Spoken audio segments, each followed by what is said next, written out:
going to stick a knight here. If he takes it off, he takes the bishop. So he took it off this bishop.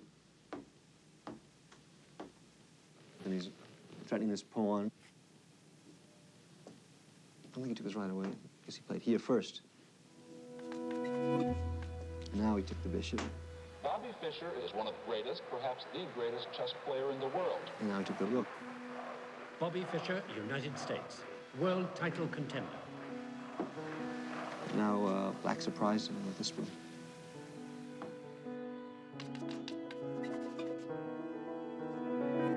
Bobby Fischer is an isolated man. Bobby Fischer's a strange man. People think that there's something wrong with the man.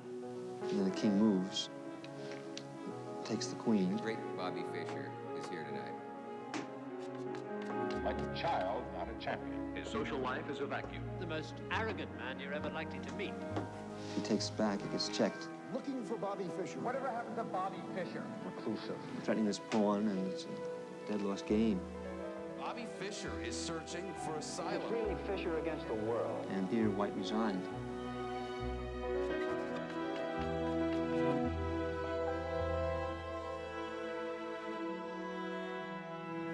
Bobby Fischer interview. Right. Try not to tense up. Read. Bobby, you've given virtually your entire life to the world of chess. What about Bobby Fischer, the man? What's he like? I don't know. It's pretty chess and me. You know, it's hard to take him apart. You know, just like my alter ego. You know, I don't really. But there are times when you get away from that chessboard. What do you do? I don't do too much at the most. See, I'm really, tied up in chess. I intend to expand, but first I gotta get the title. That's basically.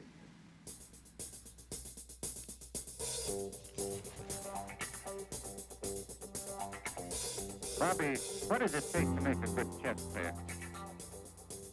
Talent, skill, patience. You have to study a lot and work.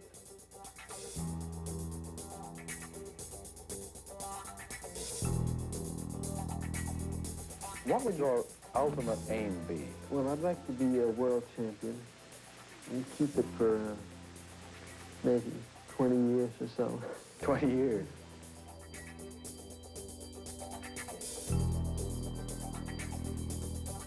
Fischer is to chess what Muhammad Ali is to boxing.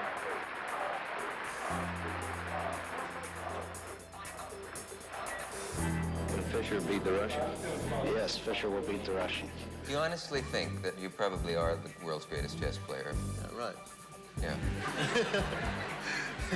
In the 18-month period, in the run-up to his challenge to Boris Spassky, Fischer had beaten, and in some cases destroyed, some of the best Soviet players. Fischer was wiping away his opposition like flies. He went on a 20-game winning streak, which was unheard of in championship chess. Bobby Fischer was exciting not only the chess world, but the world. There's trouble in Northern Ireland. Henry Kissinger is shuttling to and from Vietnam. And against that competition, the chess dominates. In Moscow today, the Soviet Chess Federation called an angry news conference to denounce Bobby Fischer. General Motors recalls 500,000 Chevrolet Vegas, and Bobby Fischer, true to his recent erratic behavior, finished off Tigran Petrosyan of the Soviet Union, a former world champion. It was the best news story of the day. The victory gave Fischer the right to play the world's champion, Boris Spassky, another Russian, next spring. We all had hopes. We all wanted him to be world chess champion. The one person he was yet to beat was Boris Spassky.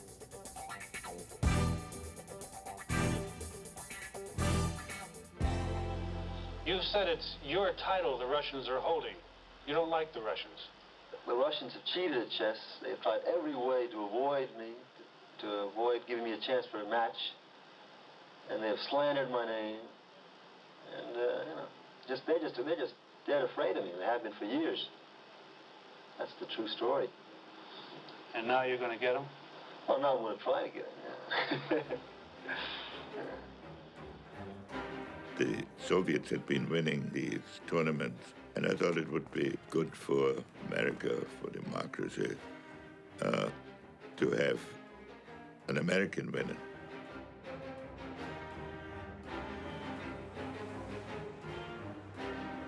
The stakes really couldn't be much higher politically, popularly in people's minds. You know, these were two enemies who were not fighting a real war, but were trying to outdo one another strategically all the time. We will not tolerate being pushed around. We have a design and the material assets to deal with the Soviet Union. Как никогда прочны международные позиции Советского Союза. And this little thing with me and Spassky, instead of, with bombs, having it out over the board. One of the superpowers, the Soviet Union, had made chess its national sport. They had spent unlimited amount of money. They had hundreds of grandmasters. They won every tournament, every chess Olympiad. Я кричал: вы что там, обалдели?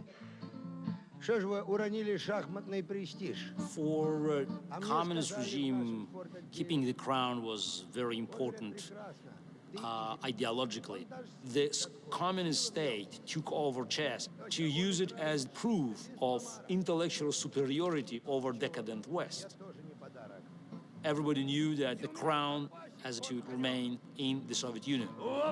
Вы мускулы стальные, пальцы цепкие мои, эх, резные расписные, деревянные ладьи. In the Soviet Union, everybody of talent was cultivated, was given financial help, coaching. All the top players were privileged people. In the United States, we didn't have any of that. Every single one of us was on his own. And here came this lone American combating the might of the Soviet chess machine. National prestige was at stake. Fischer recognized that he was representing not only him, but the entire free world. I think there was just too much on his shoulders.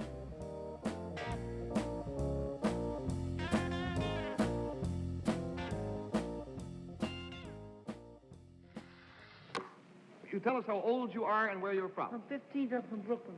He is 15 years old and he is from Brooklyn. All right?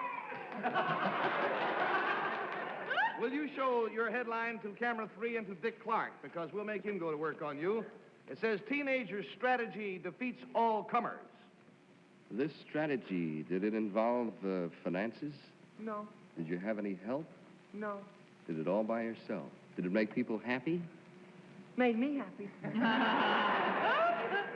This young man's name is Bobby Fischer, and already he is the United States chess champion. He is 15 years old and he has defeated the Masters. He is the United States champion in chess.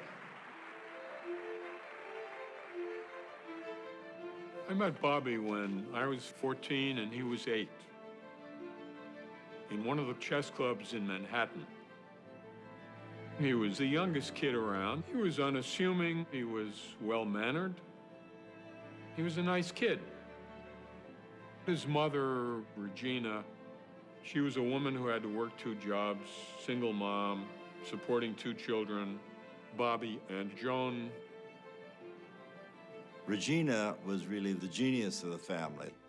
She spoke quite a number of languages, including Russian. She worked as a telegraph operator, a nurse, a welder. She actually got a PhD in hematology as well. She was an activist. She was a communist. And the FBI files on her are quite extensive. His mother was hounded by the FBI because they thought she was possibly a Soviet spy. This was a period when Jew and communists were equated. So his mother denied his Jewishness. His mother told him if he would be sitting on the stoop at 560 Lincoln Place, apartment 4Q, and Somebody would come up to him and ask him a question, and he would say, "I have nothing to say to you." That was the proper answer that his mother told him to say.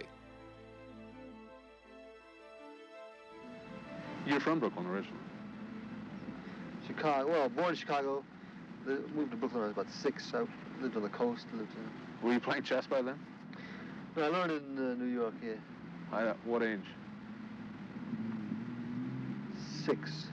When did you start to get serious about chess? Well, when I was maybe 7.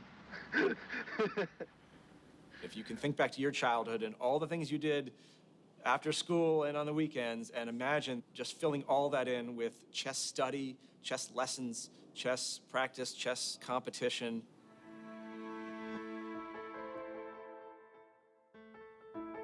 Sure, Bobby Fischer starts with a very exceptional mind. But genius is not only about a particular innate gift for X. Genius is about a desire to do X. It's about a willingness to sacrifice. It's about an ability to develop that kind of obsessive interest in perfecting one's ability to do some task. People who studied expertise have looked at classical music composers, at surgeons, at chess players, interested in figuring out what do high achievers have in common. They have always, almost without exception, put in 10,000 hours of deliberate practice first. From very young, he was really living for chess. Even when he was eating, he would always have a chess board with him and study new variations. That love component is such an enormous part of the achievement of any kind of genius, because if it's dutiful, there's no way you can be that obsessive about it. There was nothing else he would rather do.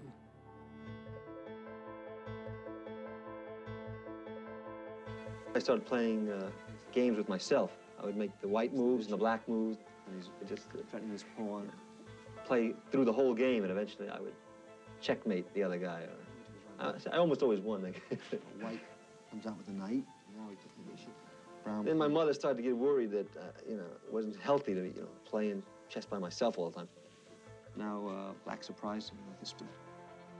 Regina was so worried that she decided to take him to a psychiatrist. And the psychiatrist said, "Don't worry, there are worse things to be obsessed by than chess."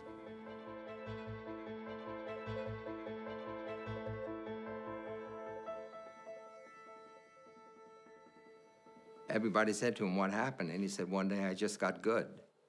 He was suddenly out of everyone else's league, and everybody knew it. Fischer would open a chess magazine, okay, like this. He would open it like this. He would say, okay, here, let's see, here, okay, here, okay, here. Now, it looks like he's just like looking at the pictures, right? That's what you think he's doing. No, he's not doing it. He's playing through the entire game in his head in a few seconds. Every move. He went from being my peer in chess to being the United States chess champion. A quantum leap. That's when he first became famous. This is 1958.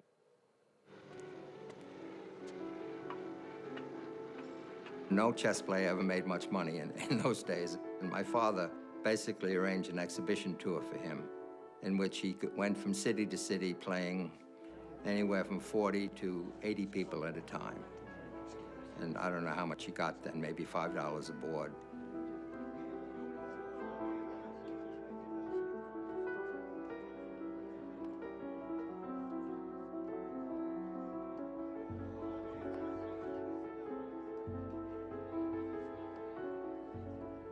Regina decided that this was a way to the big time.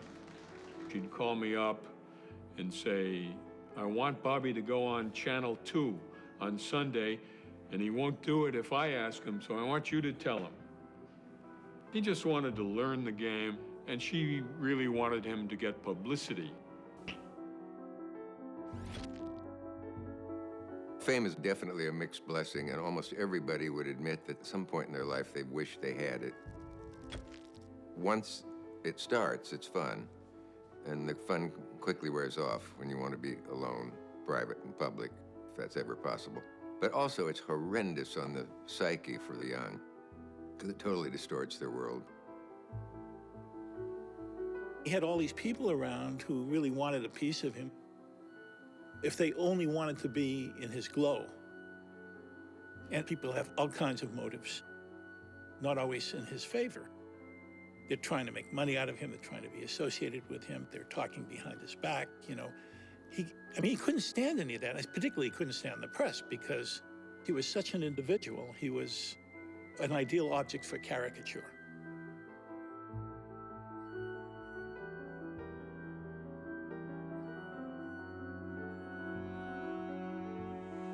You watch television?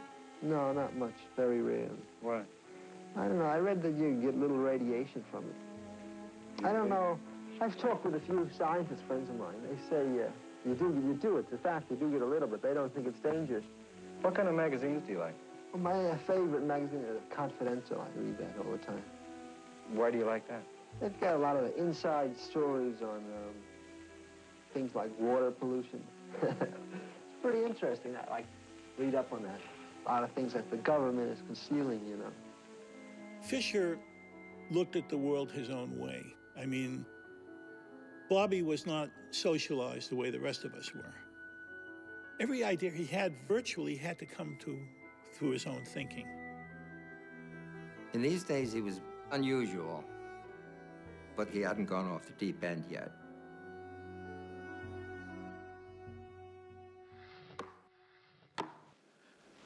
Boxing champions have been coming to the Catskill Mountains of New York for almost half a century to get in shape.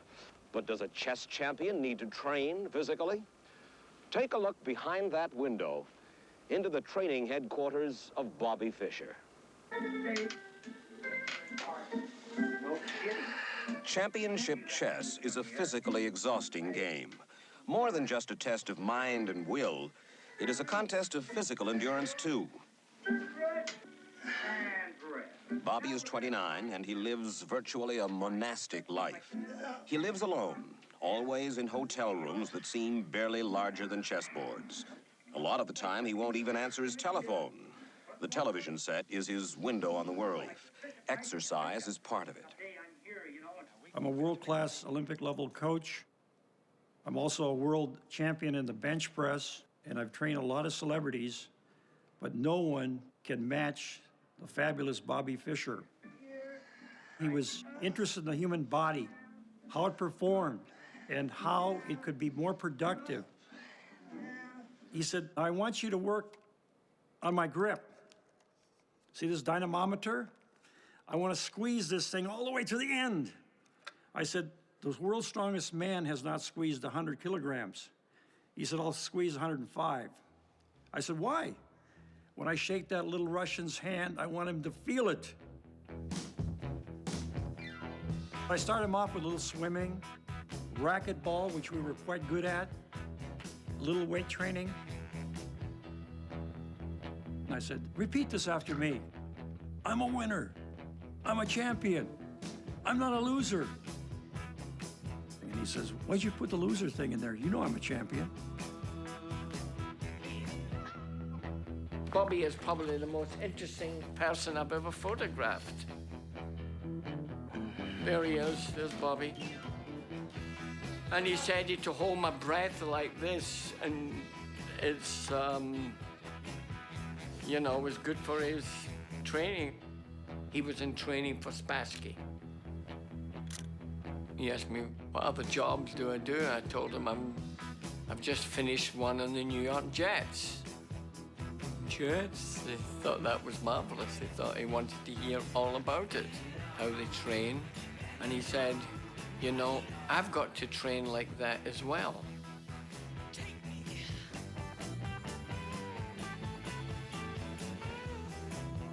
And he didn't mind anything I did. But it could have gone either way. He treated everybody else quite awful.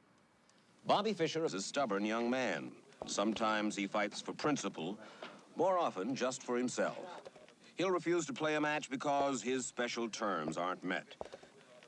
And for the past month, he's been giving fits to the International Federation, too, Not enough money for the winner of the world title, he says. There was bidding on the match, and Iceland got it, I guess because they put up the highest bid. And Bobby didn't want to play. He said the country's too small. They don't have the facilities, they don't have communication. The International Chess Federation wants word by tomorrow morning from Fischer on whether he's agreeable to 24 games in Iceland, and Fischer is taking his time answering. You, as president of the Icelandic Chess Federation, are there times where you have been tempted to say, let's forget all about it? As you know, we are organizing a chess match, and our only wish is to enrich the chess world. They had all these lawyers, and they were raising demands all the time. But at the same time, it was never clear whether Fischer would come to Iceland. Some, like the principal one, was the prize money. And I said, we have already settled the money question, and we will not be ready to discuss that. There was a real possibility that the match wouldn't take place.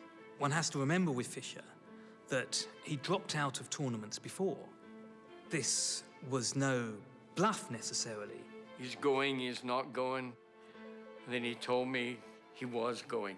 He more quietly put his hands on my shoulders and says, I'm going to Iceland, Harry. You know, it was...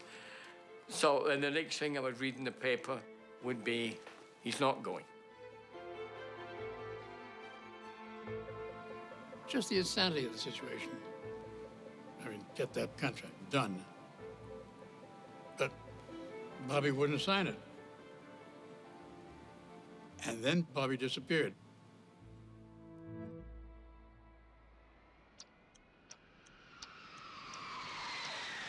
Boris Spassky, the world chess champion, came to Iceland 12 days before the match scheduled to start Sunday. Spassky said he wanted time to get used to the place, without, incidentally, being constantly molested by newsmen. Bobby Fischer was also sensitive about being photographed, sensitive to the point that he kept not showing up.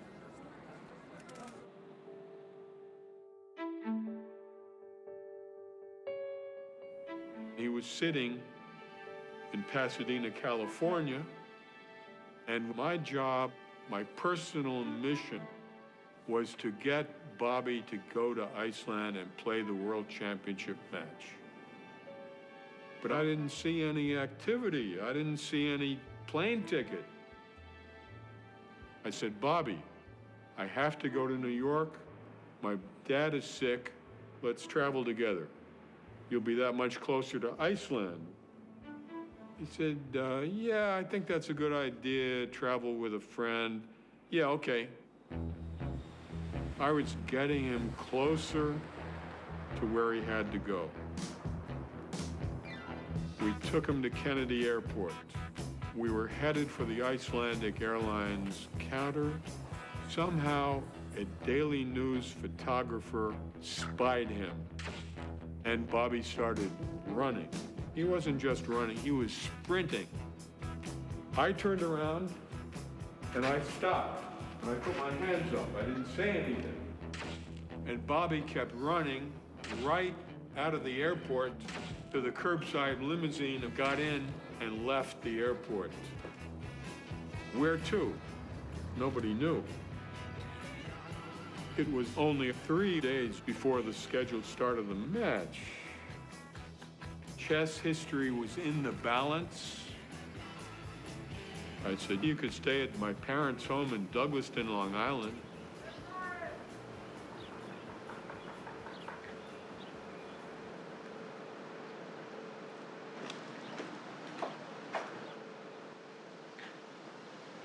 Don't think the bell works. It works. Can I ask what you're here for? Hi, where are you? What are you here for? Why are you in our driveway? Is there some reason why you want to be in our driveway? Oh, I guess you know what You people spoiled everything Thursday night. You did. No, I suggest you don't repeat it, because it's going to be a very great tragedy if you do. Bobby was staying at Sadie's house, And Sadie's father was dying of cancer at the time. I don't know whether he told you that. And they were trying their best to get Fischer on that plane to Iceland. At one point, Sadie said, you know, my father's dying. And Bobby says, that's okay, I don't mind. You know, they could not dislodge him from that house. This was probably the most stressful week of my life. Are you Dr. Sadie? Yes, I am. Mr. Fischer made it clear that he would try to go to Iceland tonight. Did he express these thoughts to you? Made it clear to whom? We had talked to a few people, and they had the impression he was going. Everybody can have impressions, but the only person who knows what Bobby Fischer is going to do is Bobby Fischer. That's about all I really want to say. I see. I want you to all keep cool. At one point during his stay at our home, he simply said, it's over. I'm not going. Still no sign of Bobby Fischer. Today, the International Chess Federation postponed by 48 hours the start of the match, but it said if Fischer is not in Iceland by noon on Tuesday, he will be disqualified. Mr. Johnson, if I may ask, are you worried? No. And I just wondered if you've ever seen Mr. Fischer, if you have any proof that he actually exists. That's a good question. Yes, I think, gentlemen, we can agree on the point that Mr. Fischer exists. We were losing the whole thing. We had to get Fischer to come to Iceland. The Soviet Union had the feeling that the world chess champion was humiliated. They wanted to call Spassky back to the Soviet Union. Boris said to me, this is a very severe situation. You have to solve this on a higher level. Guðmundur Thorarinsson, I think he asked the Prime Minister of Iceland to call Kissinger. Fischer was very reluctant to go, and I placed a call to him, and I said to him, go. The United States of America wanted Bobby to go there and win the world title. By that time, James Slater, the British multimillionaire, had already doubled the purse. So Fischer's answer to Kissinger was, yes, I've decided to play. What finally did make you decide to go then? I feel that the prestige of this country is at stake. Some people have suggested this was psychological warfare against Spassky on your part. Did that figure into it? No, I don't believe in psychology. I believe in good moves.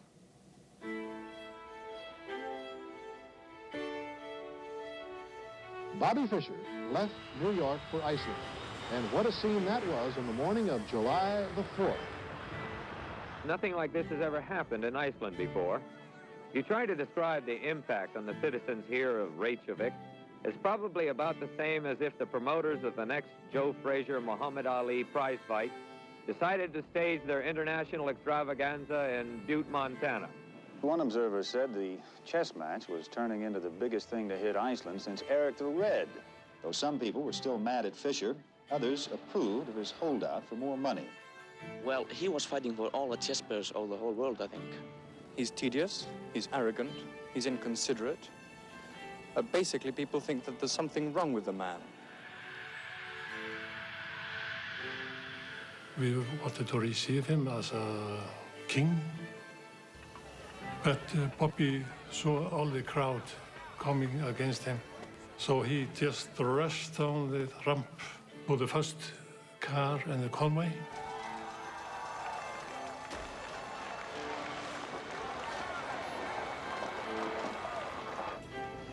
I became his private bodyguard. It was a big moment for me, you know. I was more of his friend than a bodyguard. He was quite a character, you know. He could be gentle, but he could be like a volcano sometimes. And it was better to know when to speak and when to keep quiet, actually. Finally, Bobby showed up in Iceland. Now, is he going to really play for the World Championship? It's been a long road for Fischer to this game, and it'll be a long match at the end of that road. Both he and Spassky have to play 24 games. The match could last up to 2 months. Each game runs to 5 hours. The most intellectually exhausting battle known to the mind of man. The World Chess Championship.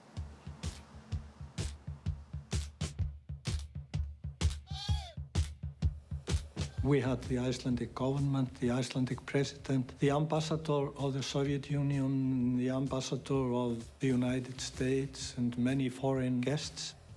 The theater was full. Regularly scheduled programs will not be seen at this time, so we may bring you the following sports special. ABC Sports presents the World Chess Championship match between Boris Spassky, the defending champion from the Soviet Union, and 29-year-old Bobby Fischer, the challenger from the United States. It was the Super Bowl. The audiences were gigantic. People stayed home from work. People were lining up in front of TV sets in department stores. There were chess groupies. On Times Square, they were showing the game live. It was that important. Let's find out from you, Larry, if there are any late-breaking developments. They might fuss around with the chess pieces and the size of the board and the lighting, but I'm fairly confident the match will start on time.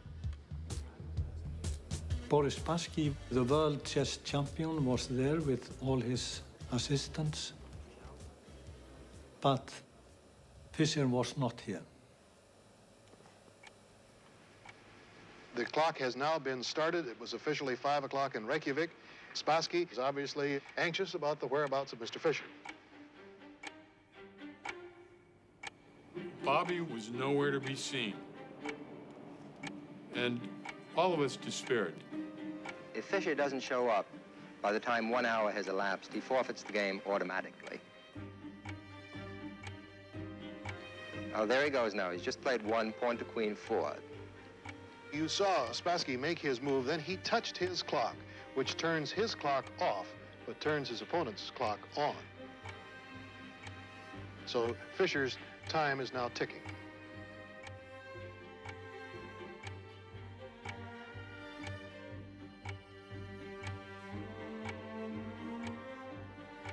There was no certainty that even though this was the biggest match of his life, he would actually show up. See, many people think that his antics were designed to upset Spassky, to discombobulate Spassky, which they did, but I don't think that was their intent. I don't think any of this was directed against Spassky. It was his own inner demons that he was fighting. Unpredictable Bobby Fischer. Nobody really knows why Bobby Fischer does or does not do anything. The most individualistic, intransigent, uncommunicative, solitary chess master of all time. He has no permanent home. Fischer is a nomad. Speaks to almost no one. No contact with his family. Troubled childhood. He hasn't seen his mother in over 10 years. Is your mother still living? Do you get a chance to see her very much? Haven't seen her in a few years, yeah. What about your father? No, I don't see him. Are they living together? No, her. I never talk about my father. That's what Fischer said. I never talk about my father. This was what led me to realize that there was something special about Fischer's father that nobody else knew.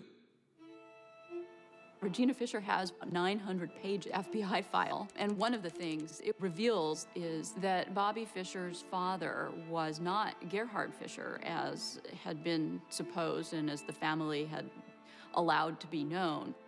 In fact, Bobby Fischer's father was a man named Paul Nemenyi. Gerhard Fischer, who was officially listed on the birth certificate, never came to America. Regina and Paul Nemenyi met at a university near Denver, and they had an affair. Regina moved on and took the baby Bobby with her. Regina often, because she was destitute and needed help, would go to social service agencies and ask for help. Paul Nemenyi would show up and consult with the social workers because he was very concerned about Bobby. He said that Bobby, even at a very young age, was a very upset child. He was afraid that he wasn't being raised right. Later, when Bobby moved to New York City, Paul would come and take him out to restaurants and would admonish him for having bad table manners. and would basically act towards him in the way that a father would. One day, Bobby asked his mother, "Where's Paul? Why isn't he coming around anymore?" When Nemanja died, that's when his mother told him he was his real father. He learned about it only about the time he was 9 years old. Chess to him was the ultimate escape, his single obsession.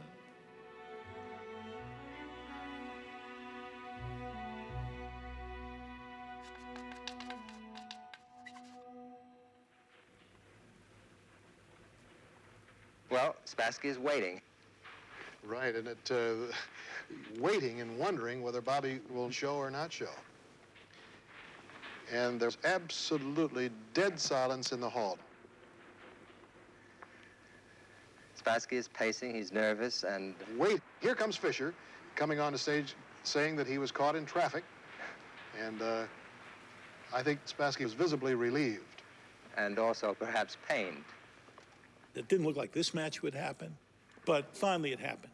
And it was phenomenal. How do you spell relief, okay? Now, for the first time, we're looking at Bobby Fischer, the man that 8 times has won the United States Open Championship. I remember saying on TV at one point during the match, I said, you know, we're really lucky to be alive at this moment when Bobby Fischer is playing Boris Spassky.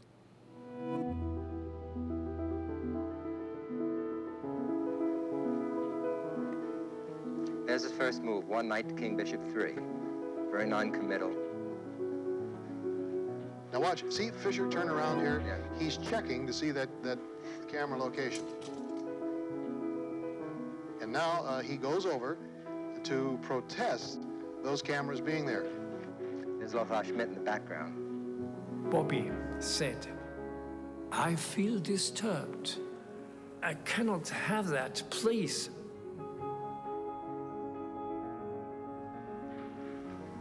Spassky remains serene and imperturbable throughout all this. The first game started out with some minor psychological games in the opening, but then it calmed down, and the position that we reached after 28 moves seemed like a complete draw. It seemed like they're gonna agree to a draw shortly and move on to the next game. All the pieces were traded. They got into an end game. Each side had a bishop and a bunch of pawns. It was very easy. It was a dead draw. The position reached a very even position, virtually symmetrical. And Fischer went haywire. He did something that hardly anyone would do except a rank amateur. He grabbed a pawn, allowing his bishop to be trapped. He made a colossal beginner's blunder. He took a pawn, which allowed Spassky to trap his bishop. We couldn't believe it. This looks like an error, but this is Fischer playing the move. There must be more to it than that. There must be an explanation. There must be some deep combination that we've missed. И думал, что в крайнем случае он все же ничьей добивается. Но он хотел показать Спасскому, что он готов с ним бороться. Вот и он пошел на эту борьбу. Но Фишер ошибся.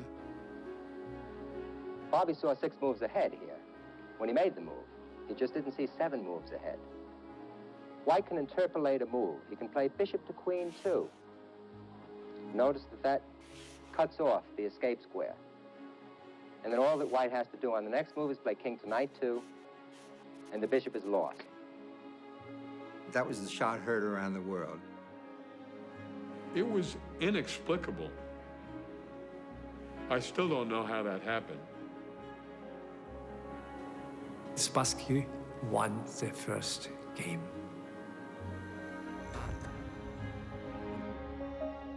You had to get to 12.5 points, the best of 24. A win is 1, a loss is 0, and a draw is 1/2.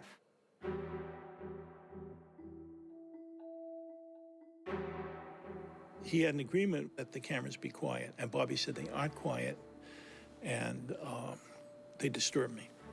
He claimed that the noise from the machines was so high that he couldn't, you see, he couldn't think or concentrate.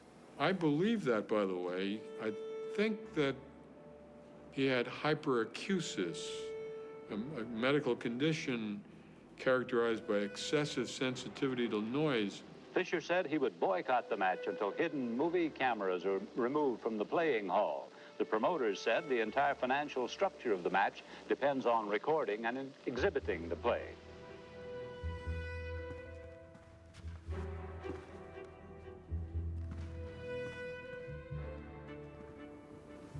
He asked to put the camera away.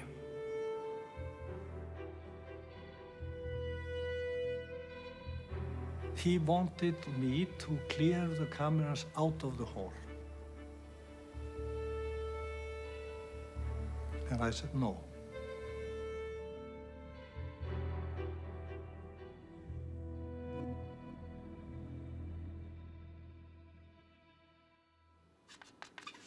You have to start in time.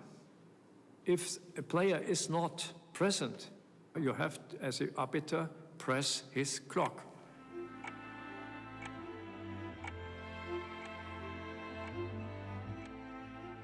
Fischer had been known to quit matches over trivia. So we were afraid that he would just, run back home and would be the end of it. Bobby did not show up. I had, as the arbiter, to forfeit him, and for a moment I thought, did I make the right decision? Was it fair? Was it correct? But it was necessary. There was no other way. This night I remember that I have been woken up by tears in my eyes, that I, as an arbiter, had to destroy a genius.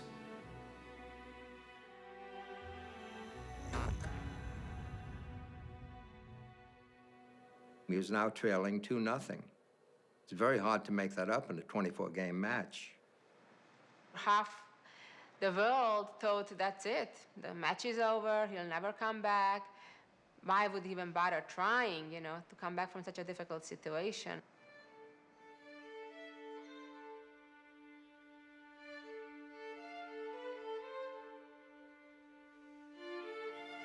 During the match, he would knock on my door about 1 or 2 in the morning. We'd just walk and walk.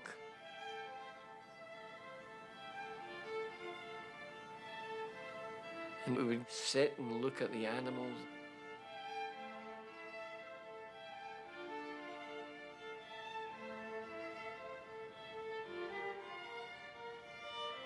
He loved animals. And he would talk, but he didn't like to talk about his childhood. It was a bad subject. He did tell me that, from the age of 2 or 3, he was left alone all day with his sister. The loneliness. Regina, for all of her gifts, was not a traditional mother. She was a person who moved her kids around from place to place, even every few months when they were really little. There was obvious conflict between Regina and Bobby from an early age. He didn't like to have his mother around. She would end up having to send his sister Joan abroad with him on tournaments. He wouldn't play if his mother was along. Regina moved out of the apartment that he shared with her in Brooklyn when he was only 16 years old. He told his mom to leave, I don't know how politely, and she left. In a way, he rejected her because she was so like him, so pushy, so self-centered, so goal-directed. Maybe he was splitting off part of himself. In 1960, Regina went to Europe to get her MD degree, and Bobby would have still been living on Lincoln Place in Brooklyn then. I went to his apartment a couple of times, and it was roach-ridden. It was a walk-up tenement. He had chess books all over the place, and he was just in a complete state of disarray. The fact is, his mother left him. Think about yourself. If suddenly your father wasn't there and your mother disappeared, said goodbye, how'd you feel? What would have happened to you? Bobby is all chess. I don't play chess, and I don't pretend to speak for Bobby. But I feel that whatever I do here, whatever I say to help make the Vietnam come to an end more quickly, will help every son, every daughter in the whole world. 1, 2, 3, 4, sign the treaty, end the war. 1, 2, 3, 4, sign the treaty, end the war. 1, 2, 3, 4, sign the treaty, end the war. You're not going to believe this, Bill, but I'm inside of a wind tunnel about 12 feet away from where the players are playing. The problem, of course, is that Fischer has stated that he wants no noise, no disturbance whatsoever. Fischer said, well, I'll continue, but the third game has got to be away from the auditorium inside a sealed room. There's a little ping pong room in the back of the stage. And Spassky agreed. You can't change the location without both sides' permission once a match has started. He could have claimed the match on a forfeit. He didn't have to play in that packed room. If he hadn't, Fischer would have not played, and the match would not have continued. Bobby started again to quarrel. No, not this one and not that, etc. And Boris said in this moment, so I retire. I do not want this. This is too much for me. If so, we end the match. The two boys were standing together at the table, and I took them here, both, pressed them down in the stool. Now you play. Boris automatically made his first move. The game could still be watched by a closed-circuit TV camera. The audience was in the hall, and they could follow the game move by move.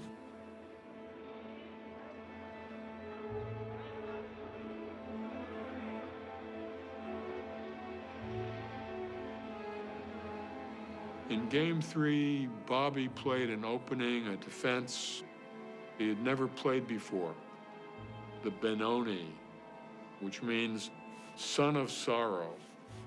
It is so risky, so fraught with danger that whenever you play that, you're simply saying, we're not going to make a draw.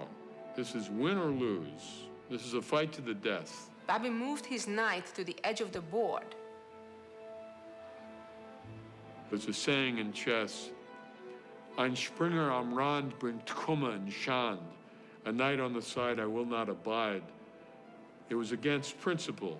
It's not considered a good idea because the center of the board typically is the most important battleground, and that's where we want to position our pieces, or at least in a way that our pieces attack the middle of the board. Not only did he move the knight to the side of the board, but it also could have been captured by a bishop, and he would have had a very ugly-looking double pawn way over on the side of the board, which it was very unaesthetic, let's say.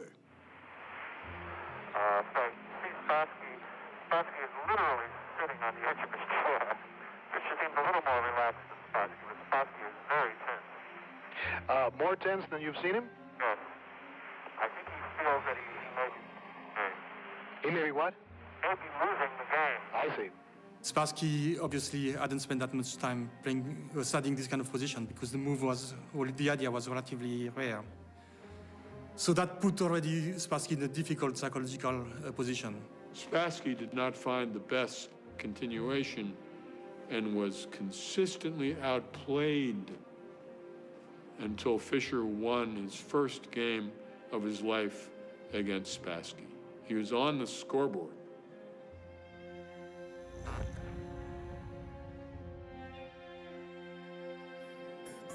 What do you think of Bobby Fischer? I like him. I like his style. Are you following the games?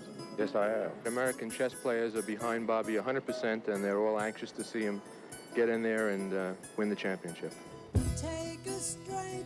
Do you think that Fischer will win for the first time over the Russian champion? I think Fischer will win because he's playing for $200,000. But if Spassky wins, most of the money will go to the Russian government. People sat in bars betting on what the next move was going to be, the way they bet on whether there's going to be a hit in a baseball game. That's when chess really exploded. Move me on to any black square. Use me anytime. Tell me what turns you on about chess? What? Do you hope to be as good as Bobby Fischer one day? Well, I'd hope to, but I doubt if I would be. Why? Well, I just think Fischer's just about the best player in the world. Not very many people can get to be as good as he is. We're watching the looming presence of Boris Spassky and Bobby Fischer, as sketched by Leroy Neiman, noted artist and a familiar face to Wide World.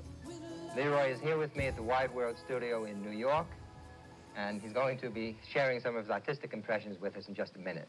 Larry, I thought going up there to that chess match would be like watching a grass grow, but it was far more exciting than I ever expected it to be. Well, I thought it was pretty exciting, too. Right. It was just like the Ali Fraser fight all over again. This is Bobby Fischer leaving the hotel for the fight like a matador leaving the Palace Hotel in Madrid. On stage, the tension is developing. It's a real prize fight. That's when he's a fighter. And this right hand is like it struck and drew blood on Spassky.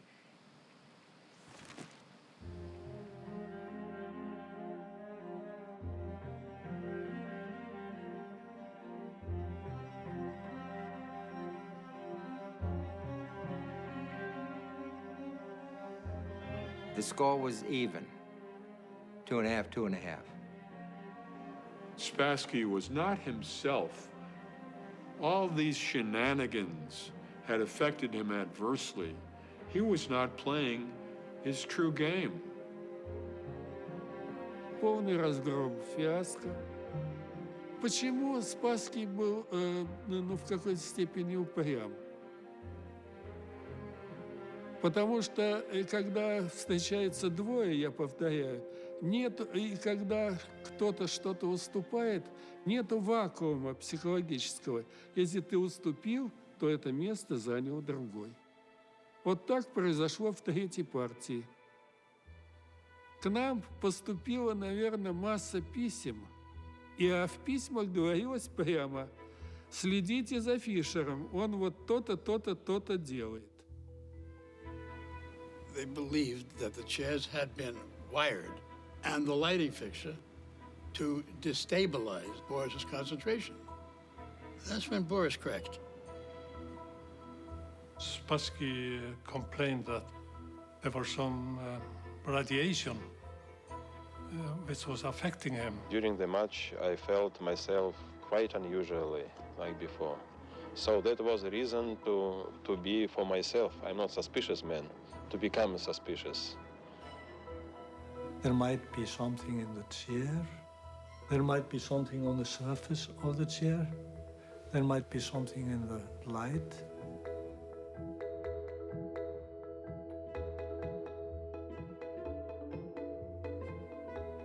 They inspected the chairs and the lights to see whether the Americans were up to some kind of hanky-panky. They found 2 dead flies, and that was it.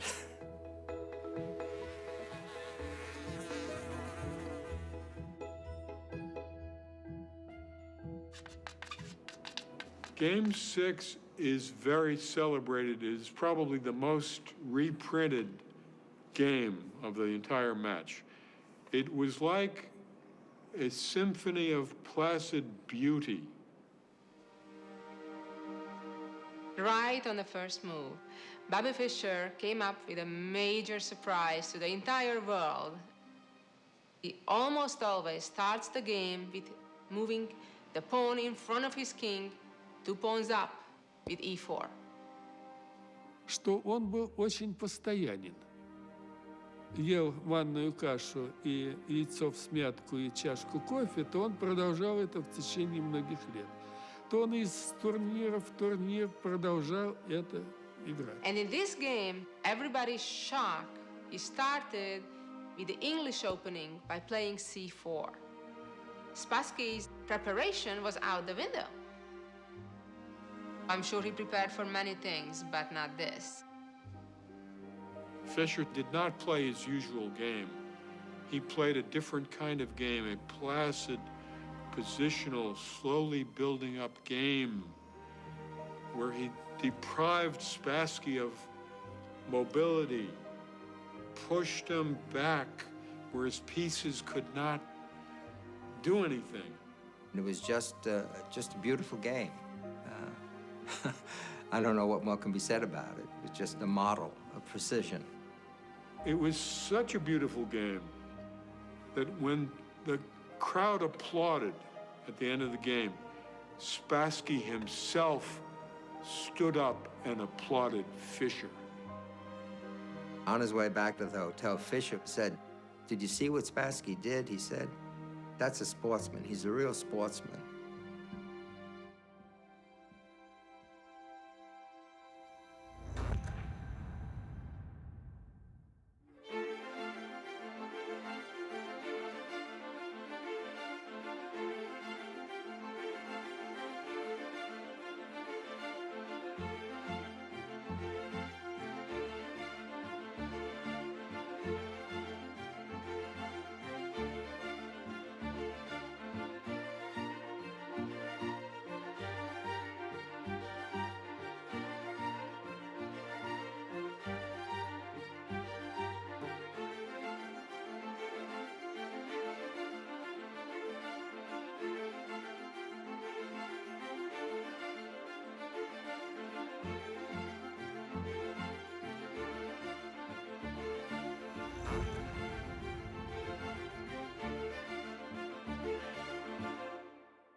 Game 21 reached move 40, the move at which the game was adjourned for the two players to go and study it.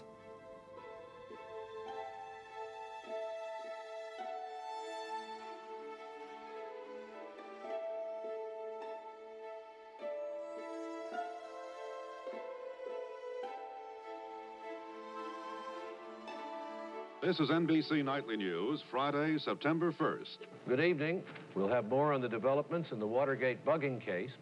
We'll hear George McGovern talking about tightening up his campaign organization, and we'll have a look at the new unemployment figures. And first, Bobby Fischer. Today was the day when Fischer and the Russian champion, Boris Spassky, were to have finished the 21st game of the World Championship, a game they started yesterday. But Spassky, after what must have been an agonizing night spent analyzing his position, didn't even show up to play.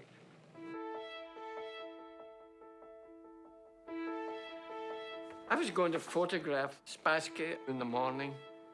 He come straight over to me, shook my hand, and said, "There is another world champion. His name is Robert James Fischer." I went back to the loft later, to Bobby's room, and I told him Spassky just retired. And I want to be the first to congratulate you.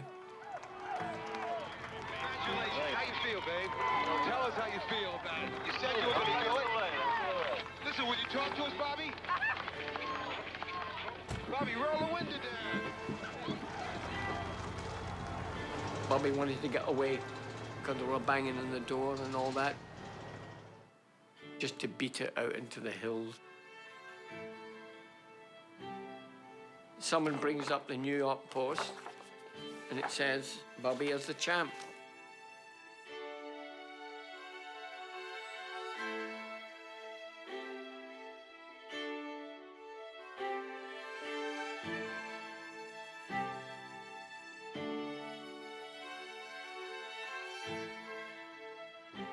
His mother had said to him when she saw she couldn't separate him from chess, she said, "Okay, go play chess.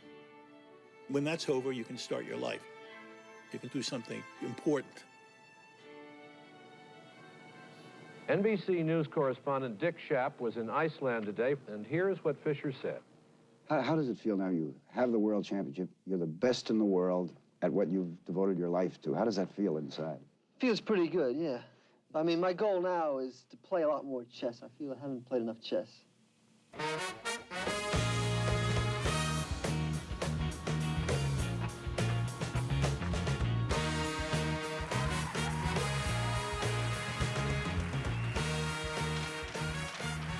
How did it feel inside? All this between the mayor, or did you ever thought of anything like that? No, I never, thought this was going to happen, with chess. I just hope this keeps on.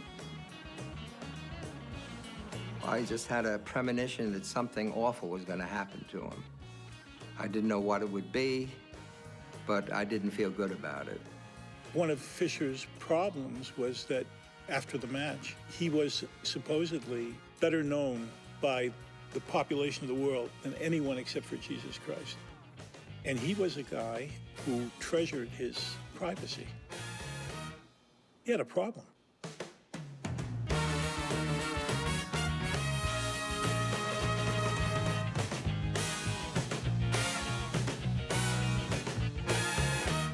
The entire world knows the name Bobby Fischer by now. Was it a letdown after it was all over, Bobby? I mean, it was, well, there must have been a tremendous... It was. I woke up the day after the thing was over, and I just felt different, like something had been taken out of me.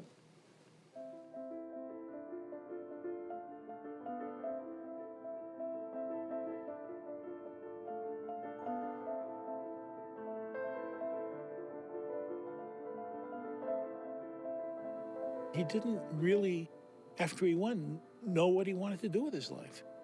He reached an end point when he was 29. He was 29 years old, and he hadn't had a childhood.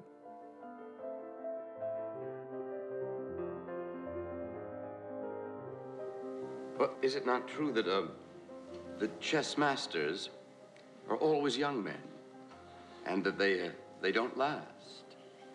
That's been true, generally speaking, but there are exceptions. Steinitz, who was 63 when he was world champion. But you're in a fortunate position, because most of us in life, no matter how successful we think we are, we still have to do what other people want us to do, just to hold jobs.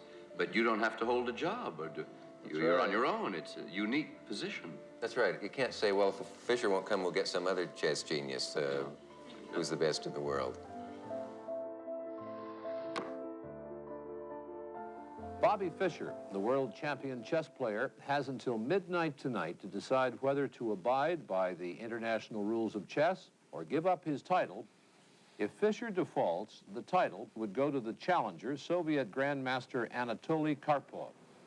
He wanted probably to play the kid from Russia, Karpov, and beat him. I mean, it would be an easy task. On the other hand, part of him knew he could lose, and that's death to Bobby. He didn't want to risk that. So what came out was a series of new demands on the rules. First of all, I like to play matches without draws, and they're going to have to increase the prizes if they want me to play. Once I get the title, if they want me to play a match for the title, I'm not going to just play for what their minimum prizes are. Accepting all Fischer demands was unacceptable politically for the Soviet Chess Federation. Barring a very unlikely last-minute change of heart by Fischer, Anatoly Karpov becomes the new champion by default. The World Chess Party gave him about 95% of what he wanted. But that was it. He didn't defend his title. I think he was unable to cope with his own invincibility. He got more or less scared to sit down again in front of the board and risk losing. But only he who never plays never loses. We all felt disappointed that he'd let chess down, he'd let the American masters down. Yeah, we all felt kind of a betrayal. Others could suffer from a period of creative depression after such debacle. I went out to California on a job, phoned Bobby, picked him up in Pasadena, where he was staying, some cult place he was staying. I have had so many bad experiences. And he would talk about nuclear disarmament, our capabilities, ICBMs and that, you know? And that would go on for about an hour and a half. Just what is the Worldwide Church of God? Bobby had been involved with the Church of God since 1962. And after he won the championship, the church was providing him with a place. The Worldwide Church of God was a group of people that believed in fundamental principles of the Bible. Some people would probably call us fundamentalists. That will bring on the great tribulation, and that will end in the second coming of Christ, the end of this present civilization. Basically, a sense that there was an impending coming Christ, and we need to prepare for that particular second coming. I told him it's all a bunch of hooey, but that's what he chose to do. I have warned you may be living in the time in which you will see. I went to his apartment in Pasadena. It seemed to me pretty hopeless. He was extremely depressed. We would get into these long discussions about the Bible. Why are we here? What are we doing here? What is life? Power and strength under the beast. That's when he started to go haywire. He felt that he was being influenced by these Russians, and he also was scared of the Mossad, Israeli secret police. He felt that he could be easily spied upon through radioactivity and through other means, fillings. He thought maybe the Russians could send signals here. Phones. Tinfoil over the windows. Media, radioactive. This is paranoia. We tried, as church members, to bring him in to a little more of a normal life. I think he turned against the Worldwide Church of God when one of its prophecies patently did not come to pass. That in the last days, at these times right now in which we're living, perilous times shall come. Fischer felt betrayed. He wrote a pamphlet attacking the church and Armstrong, its leader, saying that nobody should ever control your mind. I was never a member of the Church of God. Absolutely not true. It's a lie. As he denied God, he began to get worse.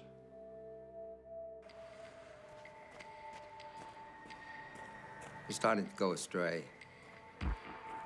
He started reading the protocols of the Elders of Zion, which he mentioned to me, and I said, that book is a forgery, and it's a hoax, and it's a bit of anti-Semitic propaganda that even Hitler used. Protocol number 1. What has restrained the wild beast we call men? He got into all these doctrines. What has influenced them heretofore? The Illuminati, all these different people that were going to take over the world. Protocol number 9. Merciless revenge and bitter hatred. From us emanates an all-embracing terror.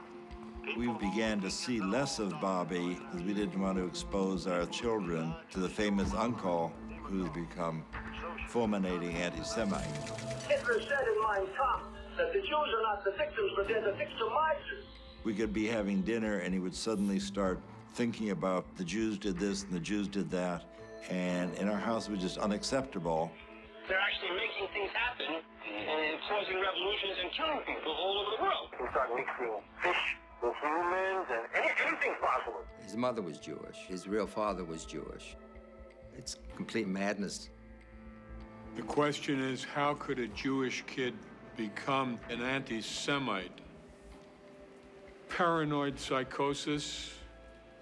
He had false fixed ideas of a very widening conspiracy against him. It was as if he were at war with himself. He became a recluse. Fisher watchers refer to it as the wilderness years.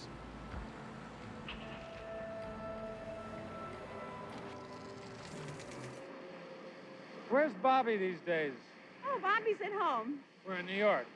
Well, I don't think that I want to get onto the subject of Bobby. You know how Bobby feels about it. Last conversation we had enraged him. If you don't play chess, there will soon come a time when no one will ask you to play chess. He thought that was unacceptable. And that was the end of our relationship.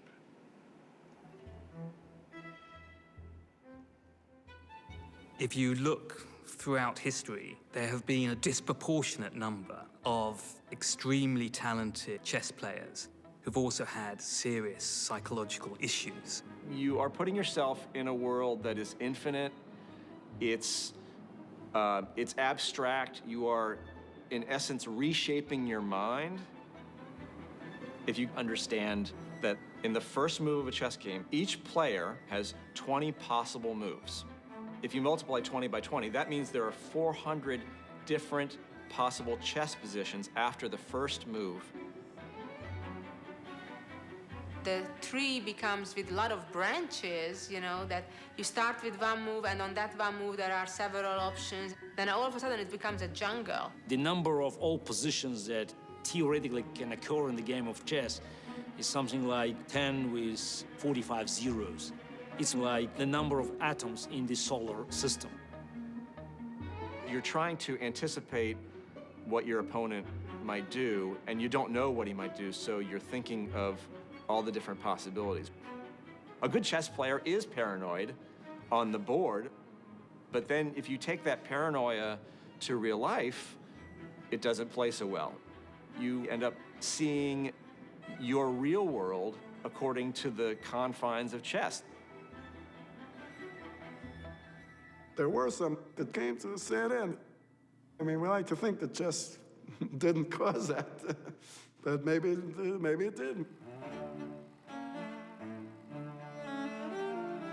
An individual with an unbalanced tendency, by becoming a chess monomaniac, will throw himself over the brink.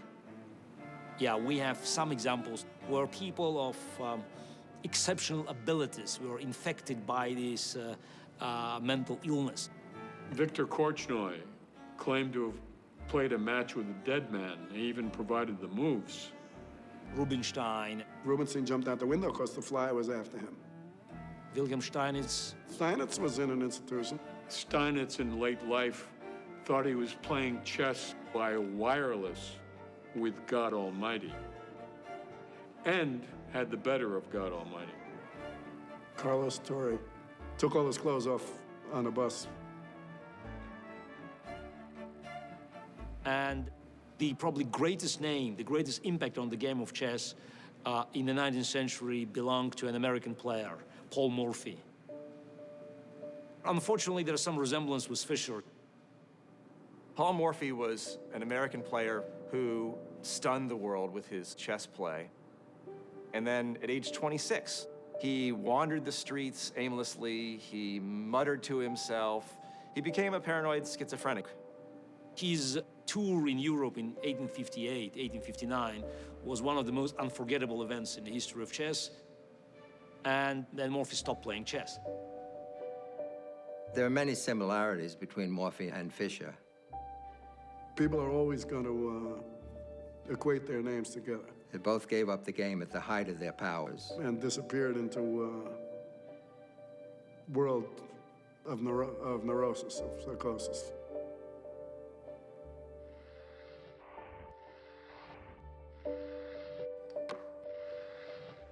Where did Bobby Fischer go? What happened to Bobby Fischer? We spent countless hours prowling the streets where he's been known to roam, looking for him at chess clubs where he's been known to play. Ultimately, the Now investigation was successful. We found Bobby Fischer. The quest paid off. You got him. In 1990, he shows up in Pasadena, little on the heavy side. He's handing me this letter. Mr. Fischer, you are the Mozart of the chess world. I want you to get back into chess. Her name was Zita. I wonder what she looks like, Harry. All of a sudden, he's romantically entwined. She got him off all of his rationalizations why he couldn't play chess anymore. And she set up the tournament. After many false alarms, it was a 19-year-old Hungarian chess player, Zita Reiksani, who brought Fischer back to chess. Do you think he's still as handsome now? What do you think? As a result of their meeting, Zita rushed off to arrange Bobby's comeback.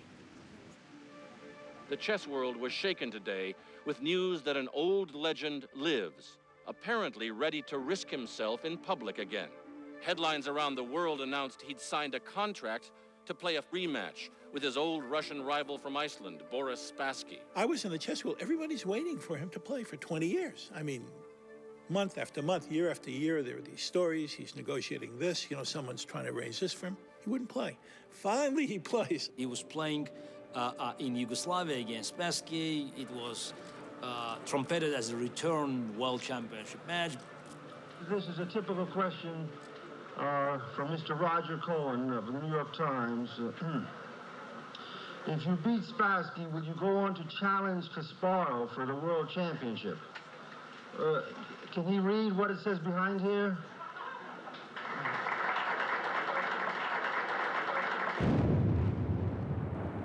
The match took place in Yugoslavia during the middle of the Yugoslav War, and by participating, Fischer broke a UN-backed embargo. The U.S. government sent him a letter and said, don't play. If you do, you're going to go to jail. This is my reply to their order not to defend my title here. That's my answer. But match of 92, in my view, had no chess relevance. They played a very decent chess, but it was chess of 1972. It's like watching two old boxers come back into the ring for one last payday. A slightly sad affair where both players are clearly past their best. Both Fischer and Spassky are shadows of their former selves. He won and won several $1 million, but was declared a criminal for having taken part in the match. Today, a federal grand jury here in Washington charged Robert James Bobby Fischer with a criminal violation of the United States imposed sanctions on the Federal Republic of Yugoslavia. Fischer faces up to 10 years in prison, and the millions of dollars of proceeds of the chess match are forfeitable to the United States. Bobby Fischer, like anyone else, should be held accountable for his actions. The cost was very high. I mean, he lost his country. He couldn't come back. He was indicted. A lot of people questioned the validity of this indictment, but it was a law, so Fischer broke the law. He couldn't come back in the country. They were about to arrest him, so he became an expatriate. They said if I return, I will be arrested, and if I'm convicted, it could be millions of dollars and 10 years in prison for playing chess, which is absurd, you know. I saw him in Yugoslavia, but it was pointless. You know, he was gone. It was no longer a story. I knew Zita. I knew her personally.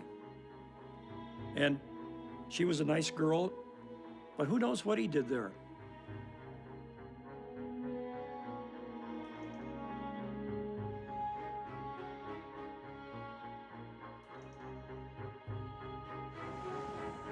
Joan had gone to Hungary in 1995 to visit Bobby when he was staying in Budapest. That's the last of our family who'd seen him. Regina died in '96, and my wife Joan died in 1998 from a cerebral hemorrhage, no forewarning at all. Died within a half a day. It was a tragedy. His mother dies, his sister dies. Bobby was stripped of any family support that he could hope for. And when he was a man without a country, he got worse and worse. 我们来看这条震惊世界的消息。北京时间今天晚上8点30分左右， This is all wonderful news. It's time for the fucking U.S. to get their heads kicked in. It's time to finish off the U.S. once and for all. This just shows you that what goes around comes around, even for the United States. He felt that he was above politics and could say whatever he wanted to say, And George Bush says, no, you're not. I can grab you wherever you are. United States citizen Robert Bobby Fischer has been detained by Japanese authorities on alleged immigration law violations. I got a collect phone call from Japan. From who I said, or she said, Bobby Fischer. 22 years, I haven't heard from him, not anything. But he must have kept me in the drawer or something, so I was not completely forgotten when he needed me. And I went to Japan to get this man out of jail.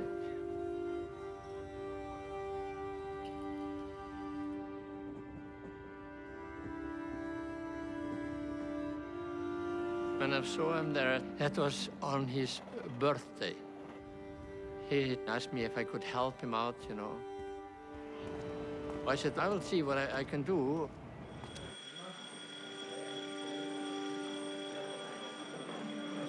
Yfirmaðurinn hann segir það að Bobby Fischer hann yrði leystur úr haldi til land sem reiðubúið til að veita honum ríkisfang. Iceland has stood up and offered him residency. Iceland has stood up and given him passport.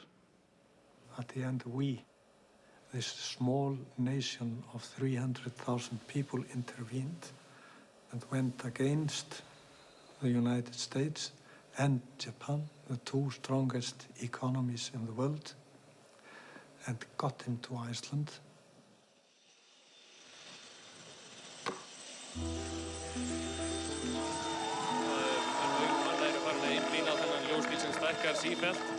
Þarna örþreyttur Bobby Fischer borð ásamt unnustu sinni og föruneyti eins og Páll Magnússon sagði. Hann verður flaut. Welcome to Iceland, Mr. Fischer. How does it feel to be home? Great. You're getting quite a hero's welcome. Did you expect this? No, I didn't. We've got a car waiting for you. This is your first time in Iceland in quite a few years. You weren't that thrilled the first time around. Think it will be better this time? That is not true. I never. You mean I didn't want to play here originally? Yeah. I'll explain all that. That was all a CIA setup. I'll explain that someday. We look forward to that. Bobby Fischer, welcome to Iceland and thanks for talking to us. Have a good night. Bobby Fischer hrifinn af Íslandi og hefur ekkert á móti þessu.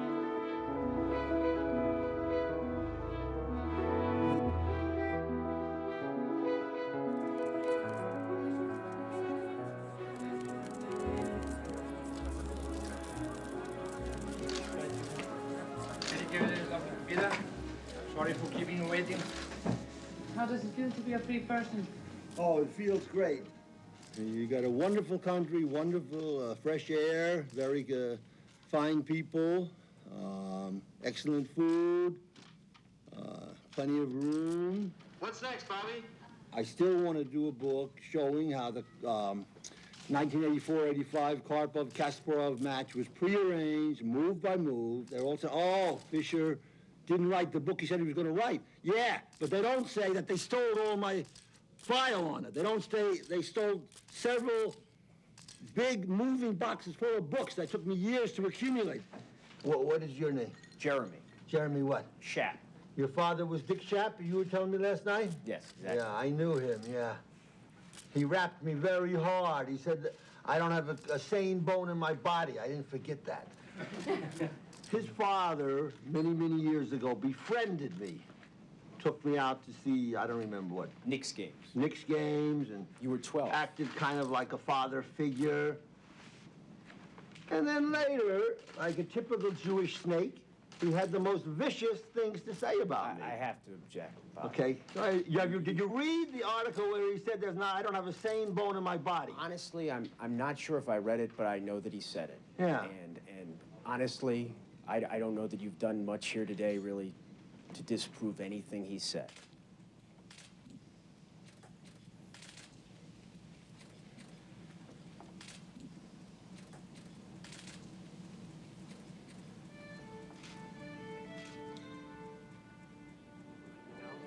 I met Bobby after he came to Iceland.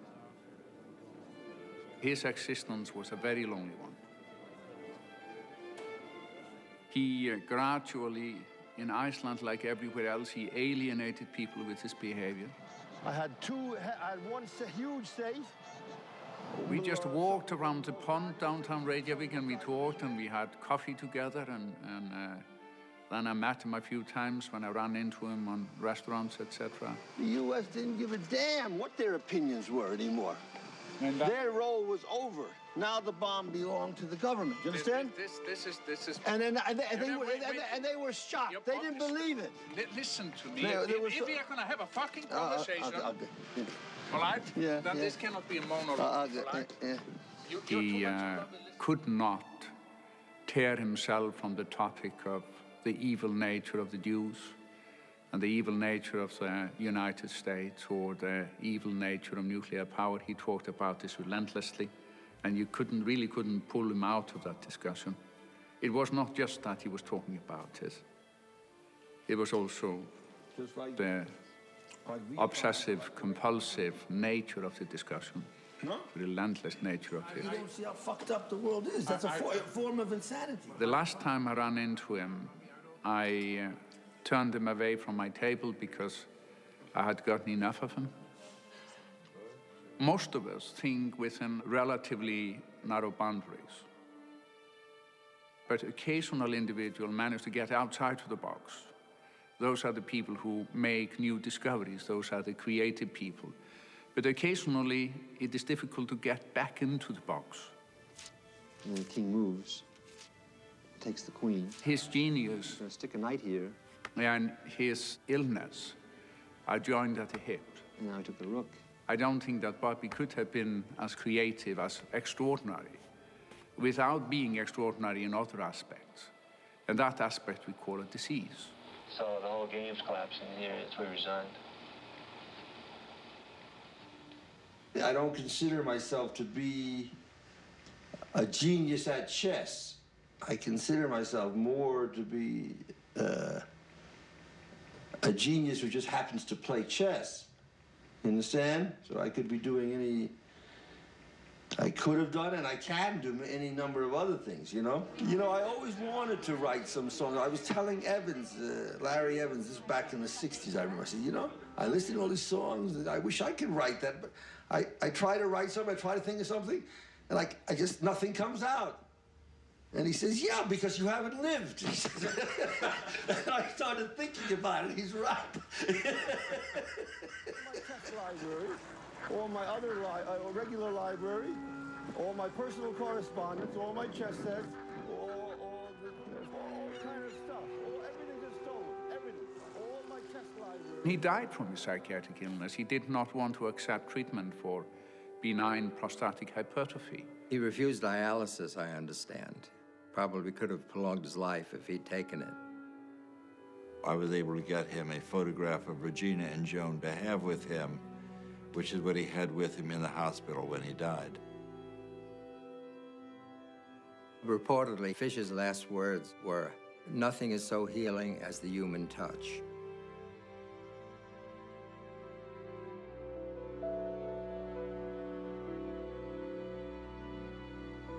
The former world champion of chess, Bobby Fischer, has died.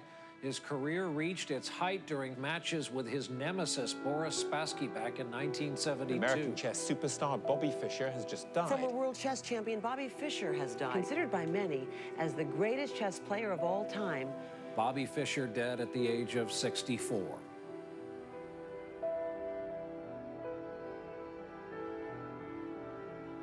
Just his games, that's his monument. His games. If you love an art, let's say you love painting, imagine if Picasso had died after only 5 years of work, and all the rest of his works had never appeared. This was a tragedy for the whole chess world. He did it all by himself.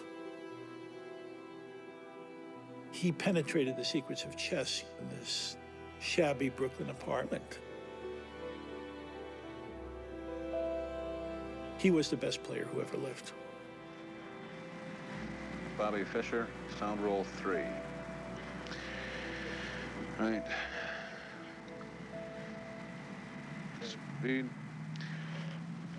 Bobby, you've been playing this game since you were 6 years old and playing it very seriously shortly after the age of 6. Did all this concentration to the exclusion of other activities, did this bother you? Do you think this deprived you of anything growing up? Maybe, yeah, to some extent, yeah. Like what? Well, it would have been better, you know, a little more balanced, yeah. And maybe, you know, a little more rounded, you know, but what can you do?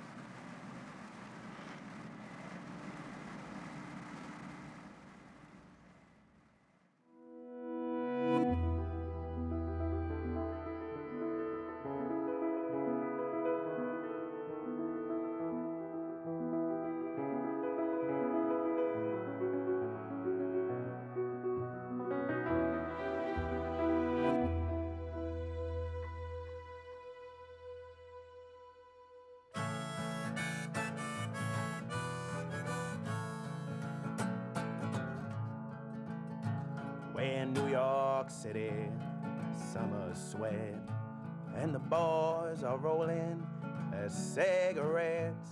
The girls are singing into their phones, but Bobby Fischer is all alone.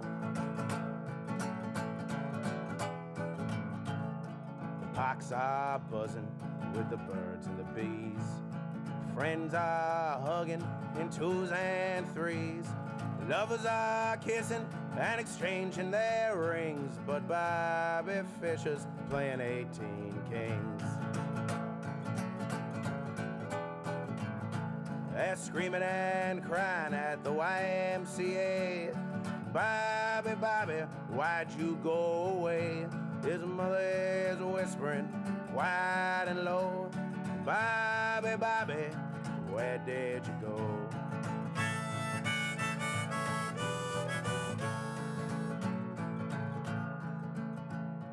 Newspapers roll all over the town, from the glistening sky tops to the filth on the ground. They bang and explode all over Times Square. Bobby is gone and no one knows where. Is he in London? Is he in Spain? Has he cut off his hair? Has he changed his last name? Is he under that rock? Is he behind that tree? Oh, Bobby, Bobby, where can you be?